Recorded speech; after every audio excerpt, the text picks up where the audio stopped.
The jury has spoken. But what they didn't say may shock you. A Florida courtroom falls silent as a young defendant hears the words that will define the rest of his life: guilty of first-degree felony murder. Criminal action. State of Florida versus Thomas Stein. Case number 24 CF 000272. Verdict. We, the jury, finds as follows as to the defendant in this case. Count 1, first-degree felony murder. The defendant is guilty of first-degree felony murder. Count 2, attempted robbery. Kayla Christina Racon Miller. The defendant is guilty of attempted robbery with a firearm. Count 3, attempted robbery. Luann DeJay. The defendant is guilty of attempted robbery with a firearm. Count 4, attempted robbery. Emma Wright. The defendant is guilty of attempted robbery with a firearm. So say we all, dated May 4th, 2026, foreperson. The courtroom was tense. Every eye locked on the judge as the verdict form was handed over. After days of testimony, arguments, and emotional accounts, it all came down to this moment. The clerk began to read State of Florida versus Thomas Stein. Count 1, first-degree felony murder. The jury finds the defendant guilty. A heavy silence filled the room. But what followed made this case even more complex. The jury continued. Count 2, 3, and 4. Attempted robbery with a firearm. Again, guilty on all counts. This wasn't just a single conviction. This was a complete collapse of the defense. But then came the special findings. The details that truly shaped the case. The jury was asked a critical question: did the defendant actually kill or intend to kill the victim? Their answer: no. That single word changes everything. Despite the murder conviction, the jury did not find that he directly caused the killing. Instead, they confirmed something else. He carried and possessed a firearm during the crime. But he did not discharge it and did not cause the victim's death. This is what defines felony murder. You don't have to pull the trigger. You just have to be part of the crime that led to death. As each juror was polled individually, one by one, they all confirmed, yes, this is my verdict. No hesitation. No doubt. 12 voices, united. With the jury dismissed, the judge turned to the defendant. I adjudicate you guilty. At that moment, the reality set in.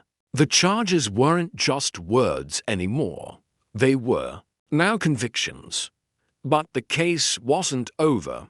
The courtroom shifted into the next phase, sentencing. The prosecution requested time for a pre-sentence investigation. The defense pushed for more time, hoping to present mitigating factors. Then, a surprising detail emerged. The defendant was a juvenile. That revelation could significantly impact the final sentence. The court ordered both a pre-sentence investigation, PSI, and a predisposition report, PDR, documents that could influence whether this young man faces life behind bars or something less. After some back and forth, the judge set a date, July 10th, 9 a.m. Until then, the defendant would remain in custody. No bond, no release. As the hearing came to a close, the judge made it official. You will be remanded. And just like that, it was over. But the biggest question still remains. If he didn't pull the trigger, How severe will the punishment be? Because in felony murder cases, being part of the crime is enough to change your life forever. 26, four-person. Does either party wish to have the jury polled? Yes, sir. All right. Give me a chance. Juror number 301, is this your verdict and the verdict of the jury as a whole? Yes. Juror 225, is this your verdict and the verdict of the jury as a whole? Yes. Juror 424, is this your verdict and the verdict of the jury as a whole? Yes. Juror 539, is this your verdict and the verdict of the jury as a whole? Yes. Juror 291, is this your verdict and the verdict of the jury as a whole? Yes. Juror 559, is this your verdict and the verdict of the jury as a whole? Yes. Juror 348, is this your verdict and the verdict of the jury as a whole? Yes. Juror 92, is this your verdict and the verdict of the jury as a whole? Yes. Juror 231, is this your verdict and the verdict of the jury as a whole? Yes. Juror 337, is this your verdict and the verdict of the jury as a whole? Yes. Juror 3, is this your verdict and the verdict of the jury as a whole? Yes. Juror 160, is this your verdict and the verdict of the jury as a whole? Juror 160. Yes. All right. Ladies and gentlemen, I wish to thank you for your time and consideration of this case. I also wish to advise you of some very special privileges enjoyed by jurors. No juror can ever be required to talk about the discussions that occurred in the jury room except by court order. For many centuries, our society has relied upon juries for consideration of difficult cases. We have recognized for hundreds of years that a jury's deliberations, discussions, and votes should remain their private affair as long as they wish it. Therefore, the law gives you a unique privilege not to speak about the jury's work. Although you are at liberty to speak with anyone about your deliberations, you are also at liberty to refuse to speak to anyone. A request to discuss either your verdict or your deliberations may come from those who are simply curious, from those who might seek to find fault with you, from the media, from the attorneys, or elsewhere. It will be up to you to decide whether to preserve your privacy as a juror. With that, again, we thank you for your service. We'll make sure you get your cell phones and all of your electronic devices and all the anything you have back in the jury room. With that, you'll be excused and go with the bid.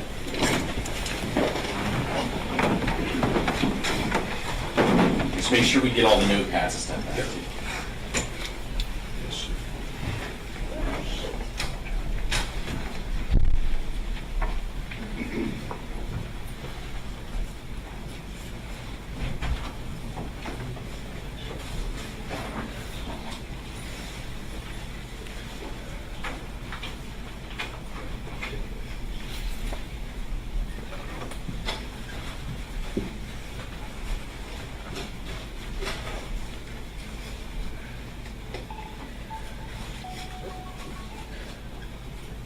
Let the record reflect that the jury has exited the courtroom. Please be seated.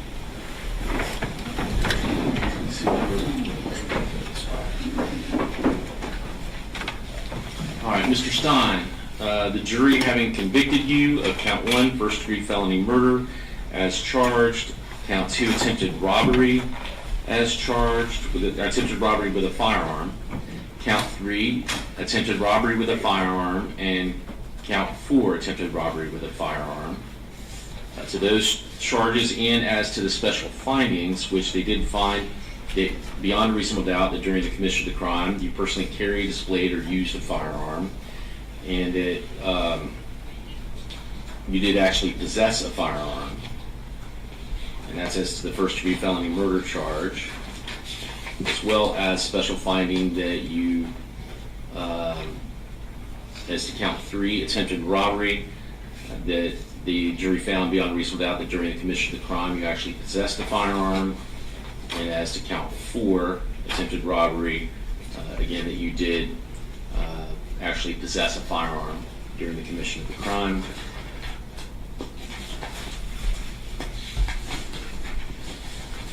And as to count 2, attempted robbery, that the jury did find beyond reasonable doubt that you, during the commission of the crime, you actually possessed a firearm. So as to those charges and those special findings, I adjudicate you guilty. What says the state in regards to sentencing? Judge, he will be entitled to a PSI. Also, I know there's certain sentencing factors that the defense may present, so I defer to them as far as how far they want sentencing out. It would need to be at least 30 days, I think, for the PSI, but as far as the sentencing factors, I don't know if there's other. Very well. Mr. Wheeler? Judge, I'm looking at July. I'm asking the court for 60 days at least. Okay. Just take a look.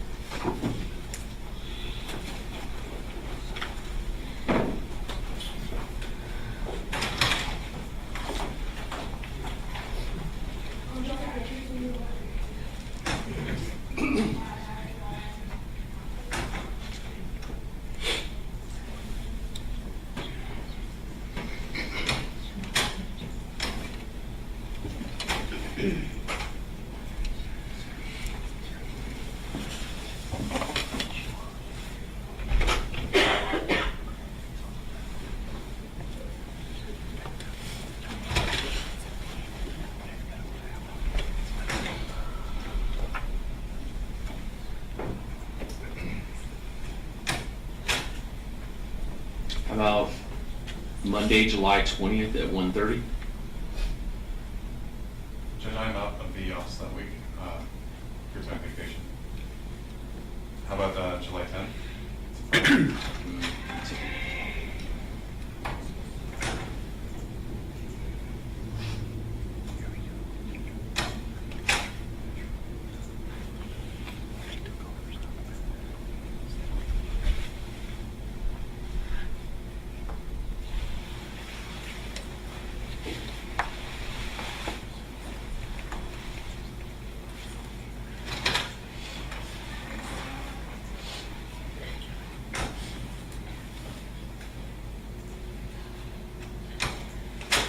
I think that week you said July 10th. That week I have a date certain trial that week, so I won't be able to do it that week.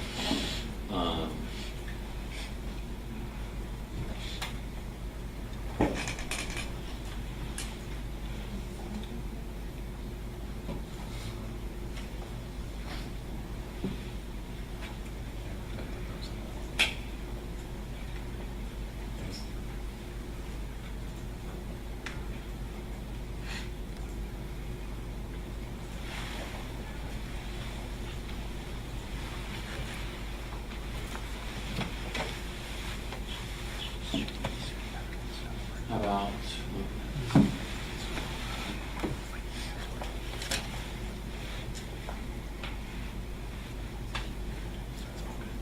are you out the entire week of the 20th? Yes, sir.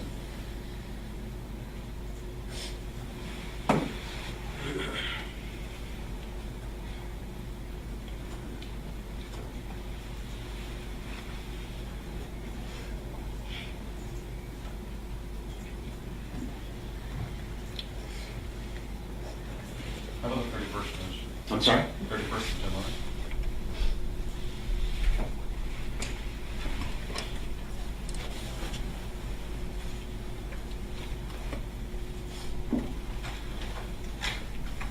One second.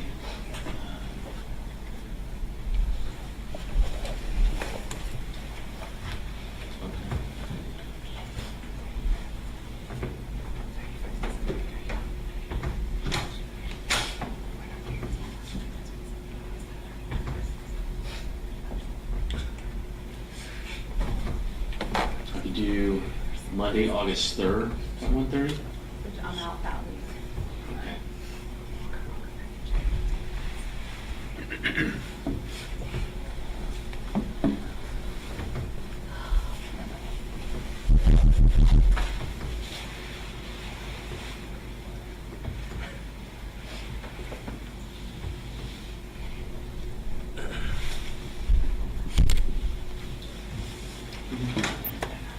Just need certain things there. It's supposed to be on the starting point. On the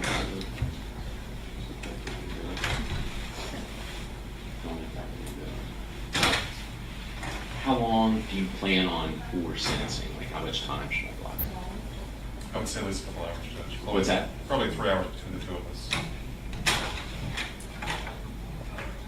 Okay. How about, you're not there on the 17th, right? Or are you? That's before you get. That's fine, Judge. Are you available July 17th? Yes. Yes, Judge. All right.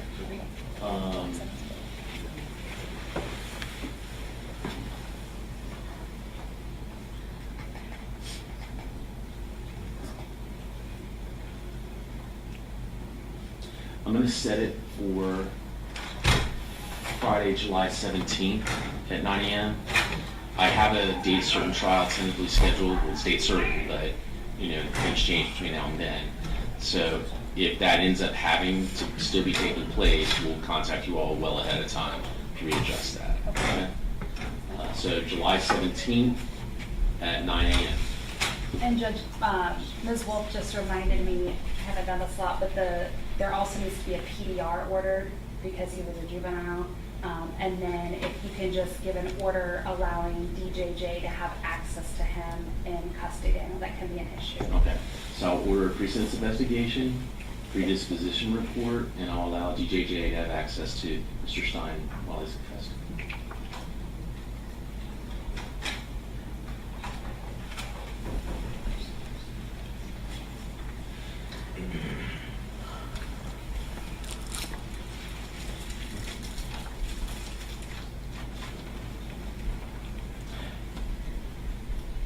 Let me ask you this. Are y'all available on July 10th, that Friday, the Friday before?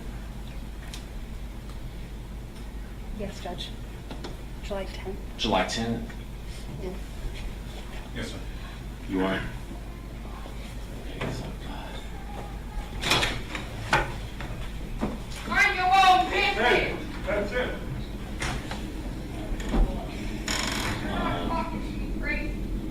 we'll set this then for July 10th at 9 a.m. and make those orders. Mr. Stein, you'll be held without bond until sentencing, and you'll be fingerprinted and remanded at this time. Anything else before the court? No, thank you. Anything from the defense? All right, thank you.